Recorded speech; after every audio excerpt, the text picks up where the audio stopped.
So how the papers are previewing the Premier League's return this weekend. Here's Sam again. Sam, some good games. I'm looking at some headlines.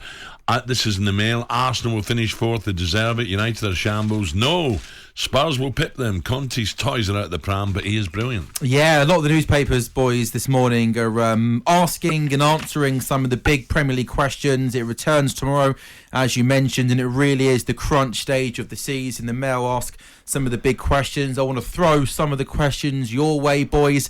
And we'll start with the top four. One of the journalists today says that he thinks Spurs are going to pip Arsenal for top four. Ray, having a look at the table, Arsenal are 3 points clear of Spurs. Spurs have to still have a game in hand. Yeah. Are you slightly worried that Spurs are on a decent run of form before the international break? Of course. I think Spurs got every chance. If you're Arsenal, you'll take a point at the Tottenham Stadium now. And that would be a great result for Arsenal. So, Spurs are on a good run. I know they lost to Manchester United, but... What about Gabby yesterday? I don't know the bet one. He doesn't... I heard it, Al. Wolves. He doesn't think... What are you trying to do to him? They played an extra game as well, Wolves. He is Dolly Dimple at times. How many dinners he owe you now? But Al, when's he taking you out for these dinners? This is what I don't understand. It was meant to be Wednesday night and he blew out. He's got a month's worth now. Yeah, but if he's making these bets, he needs to pay his bets, doesn't he? No, he will do. We've just got to pin him down. Are you sure? Yeah, he just sometimes doesn't know what day it is. I was going to ring up and say, can I go have a bit of that as well? Yeah, to come by Spurs. Ray, Arsenal have, I guess, probably tougher games, don't they, on paper? Yeah. But the way Arsenal are playing, as an Arsenal man, you must be confident of top four, and that'd be massive, wouldn't it? I think the Villa game was a big game for Arsenal because they lost to Liverpool. It's how you bounce back, and I thought they played all right in the first half against Liverpool. They was in the game. We all know Liverpool are a fantastic side, but they went to Villa, got the result, and they've got a tricky game Monday. Palace away, because they've got some good youngsters. Patrick Vieira, obviously, ex-Arsenal player, doing a great job at Palace, brilliant by the way. Yeah. But they've got to try and go there and be resilient and try and get a result. Great team. They play. That's what's Tottenham away, West Ham away, Chelsea away. They're the three big ones. London derbies, North London derby, always difficult. Both away, Ray? Three away. Ooh. West Ham away, Spurs away, Chelsea away. We haven't mentioned Manchester United yet, Al. Could you see them going on a run, perhaps? They've got to, haven't they? You know, it's all doom and gloom when you read United, but there's clearly a problem. I think there's another bit in the paper today saying there's unrest in the camp. Crikey, you know. That's what you don't need. It's an absolute joke. They've got to get together just to finish off the season. Yeah, let's sort have a the real new go. manager out. Absolutely. And you know, because United fans are getting sick of it. I'm telling you. I think they've still got a chance, Manchester United. They've just got to get a run going. And we know they've got good players. It's just getting the right formation, the right people out there on the pitch and get on with it.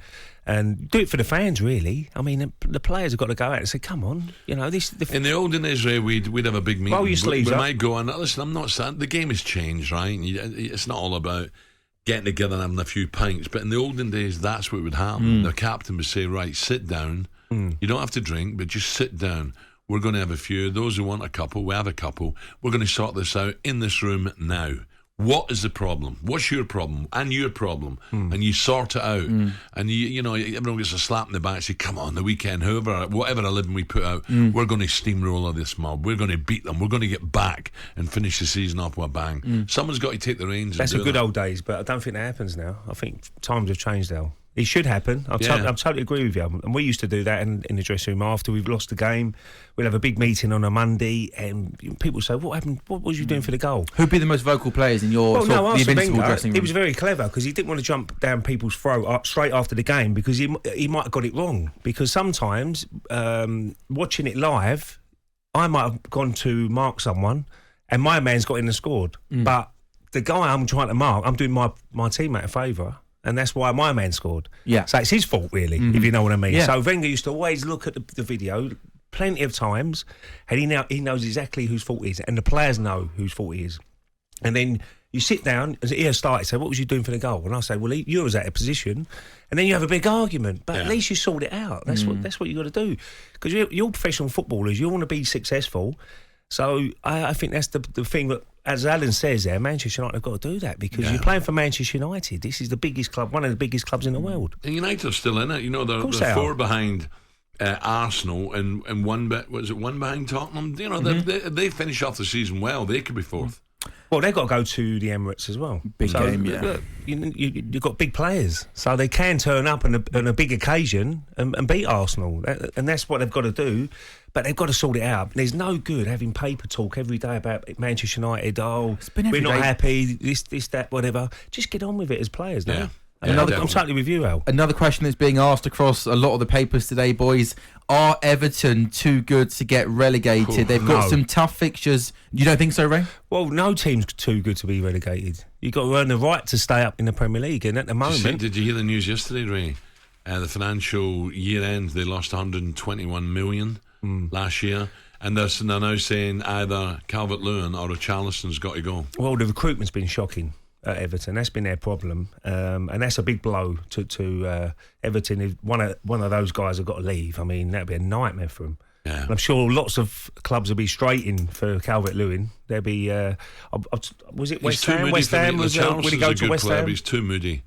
Could West Ham afford him? How much is it going to cost? Yeah, I don't know. By the way, before we break, I'm just looking at the clock.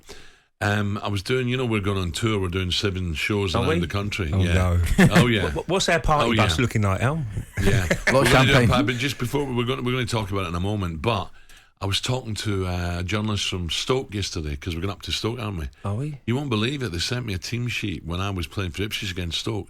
There was a very, very young Steve Bold. Steve Boldy and Lee Dixon. Fullback. Bet Lee Dixon. I didn't see Lee's name there, but Boldy was there. Yeah, he must have they been both only come 18 from or Stoke. something. They both come from Yeah, Stoke. amazing. Couldn't believe it when I Good looked player, at him. Boldy. Great player. talkSPORT Breakfast with Alan Brazil. Thursday and Friday morning, 6 till 10. On AM, on DAB, via the talkSPORT app and on your smart speaker. talkSPORT.